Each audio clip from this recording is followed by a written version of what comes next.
먼저 이 얘기부터 해볼까요? 방금 전에 만나보셨던 것처럼 검찰이 조 전 장관 수사에 마지막 속도를 내고 있는 가운데 조국 전 장관 딸 조민 씨가 재학 중인 부산대가 이 장학금 논란에 특혜 소지가 있었다며 뒤늦게 입장을 내놨습니다. 지난 8월 대학가에서 촛불을 들기 시작한 지 2달여 만입니다.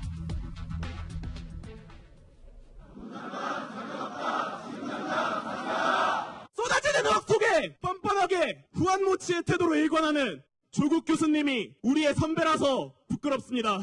불합리한 장학제도 학칙 개정 실시하라. 법적으로 문제가 되지 않는다고 해서 도덕적인 부분에서도 아무 문제가 되지 않는다라는 것은 아니라고 생각을 합니다.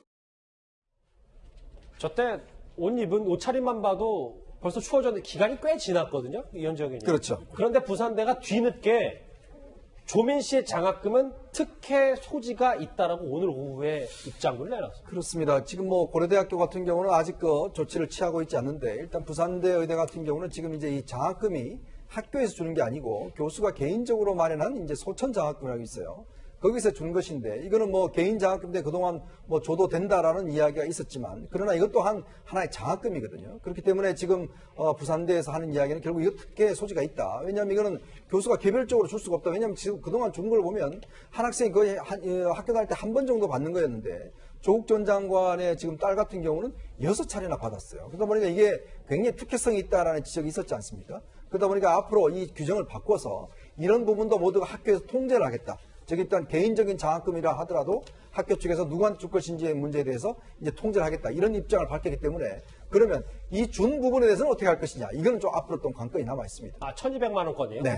이게 지금 뇌물이냐 아니냐가 굉장히 조 전 장관의 어떤 사법 처리에 중요한 이 변곡점이 될 수 있거든요. 그렇죠. 그러니까 지금 부산대에서는 장학금 지급 자체가 지금 문제가 있었다라고 인정을 한 상태고 이걸 만약에 검찰이 조 전 장관의 어떤 딸에게 준 장학금이 뇌물성이 있다라고 만약에 판단을 해서 이 사법 처리를 한다라면 상당히 좀 엄중한 처벌을 받을 수 있는 사안이기 때문에 이번 그 부산대 발표가 굉장히 좀 중요한 의미를 갖고 있다 이렇게 볼 수 있을 것 같습니다. 조민 씨는요, 앞서 한 언론 인터뷰에서 입시 비리 의혹에 대해서 이렇게 말했었습니다. 같이 들어보시죠. 그러면 정말 억울하죠. 제 인생 10년 정도가 사라지는 거니까요.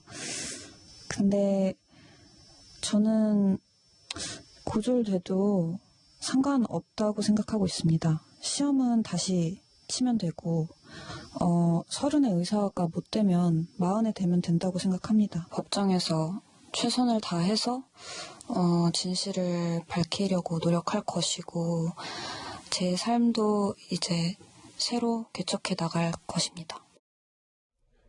교수님 이런 것 같아요.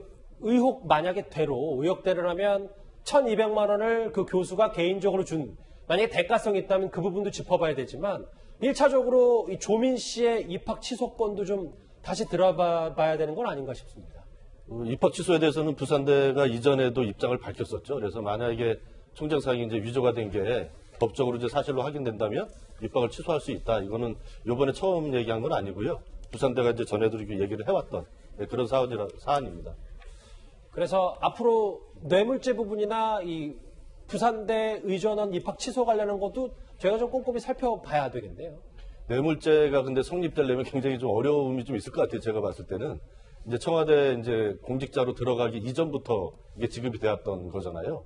그래서 예전 같으면 이제 그 박근혜 정부 때 이제 주기 시작을 한 건데 그러면 이제 그 당시에 이제 조국 전 장관이 이제 일단 대통령 선거에서 문재인 후보가 당선이 되고 또 이제 청와대 고위 공직자가 되고 이런 것을 염두에 두고 뇌물을 줬다. 이런 가정들이 이제 성립이 돼야 되거든요. 시기 문제도 있기 때문에 앞으로 이제 수사 결과를 좀 꼼꼼하게 봐야 될 문제다. 지금 예단하기엔 좀 이르다 이렇게 봅니다.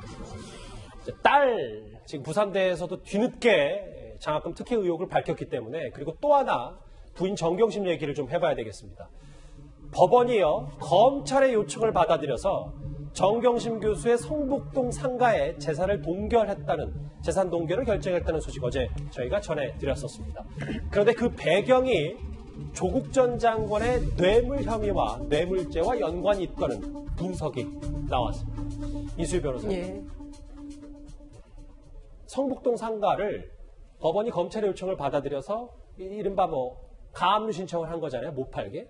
그런데 그 해당 법원이 앞으로 정경심 교수의 재판을 할 법원이다. 그러면 그게 혹시 뇌물죄, 조 전 장관의 뇌물죄가 인정이 돼서 그런 건 아니냐라는 얘기가 있던데요. 지금 추징보전에서 자산 동결을 받아준 거는 이게 이 성북동 빌딩의 경우가 뭐 이게 단독 소유가 아니에요. 정경심 교수의 지분 3분의 1에 대해서 지금 동결이 된 건데 이제 범죄 수익이 있기 때문에 해준 거거든요. 그러면은 부당한 이득을 봤다. 부당한 이 1억 6,500의 이익을 봤다는 거는 이 재판부가 어느 정도 소명이 됐다고 받아들인 거예요. 그런데 그 수익이 이익을 본 것이 곧 뇌물이냐는 또 다른 문제예요.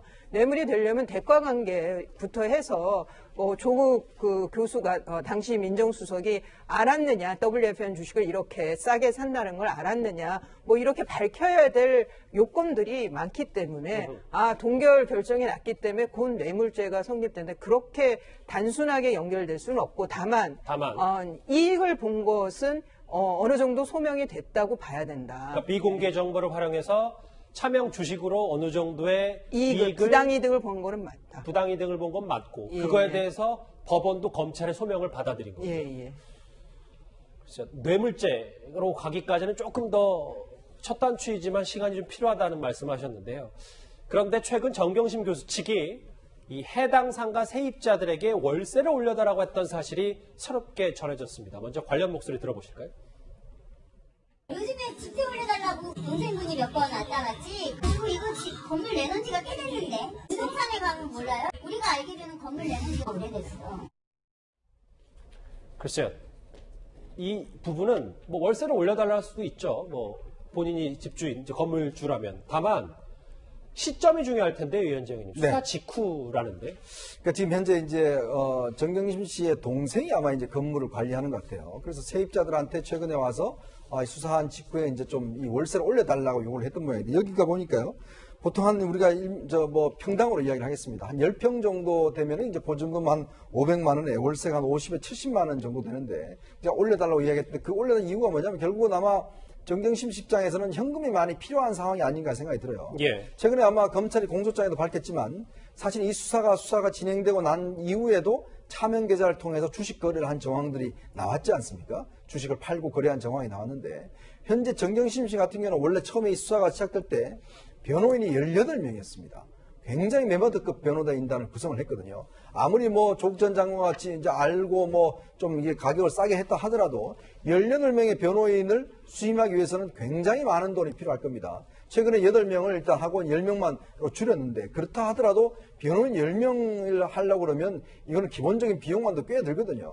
아마 그런 차원에서 조국 전 장관과 정경심 씨가 뭔가 좀 현금이 좀 필요하지 않았을까라는 추정들이 나오고 있습니다. 조민 씨의 장학금 특혜 의혹 부산대가 뒤늦게 인정했다는 소식 그리고 정경심 교수의 성북구 상가에 걸쳐진 비밀 얘기까지 저희가 이번 주제에서 정리를 해봤습니다. 다음 주제 유재수 전 부시장 얘기로 뉴스탑 10 이어갑니다.